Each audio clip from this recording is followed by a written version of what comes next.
Madam, Saudi అరేబియాలో భారతీయులకు visa విషయంలో కొన్ని ఆంక్షలు విధించినట్టు తెలుస్తుంది.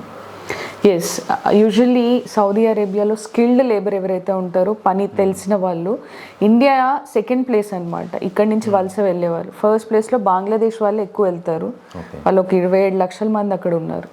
ఇండియా నుంచి ఆల్మోస్ట్ 24 లక్షల మంది ఉన్నారు. అందున మన ఆంధ్ర అండ్ కేరళ, తమిళనాడు రీజియన్స్ నుంచి దుబాయ్కి వెళ్ళే వాళ్ళు చాలా ఎక్కువ.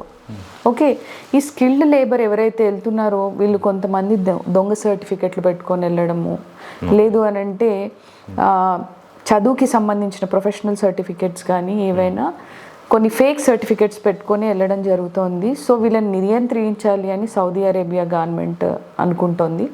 సో అందుకని ఇప్పటి నుంచి ఈ background verification, professional certificates verification, నిజంగా వీళ్ళు స్కిల్డ్ లేబరా, వీళ్ళు ఇంతకుముందు ఎక్కడ పనిచేశారు, వీళ్ళకి ఏ ఇన్స్టిట్యూట్స్ అయితే, ఏ యూనివర్సిటీస్ అయినా సర్టిఫికెట్స్ ఇచ్చాయో వాళ్ళ దగ్గర నుంచి ఒక ఎక్నాలెడ్జ్మెంట్, అండర్టేకింగ్ లాగా ఇవన్నీ ఉంటే కానీ మా దేశంలోకి ఎలవ్ చేయము, ఇవన్నీ వెరిఫికేషన్ జరగాల్సిందే, దాని మీదనే వీసా ఇస్తాము అనేది సౌదీ అరేబియా కఠినంగా ఈ నిర్ణయాలు తీసుకున్నట్టు తెలుస్తుంది.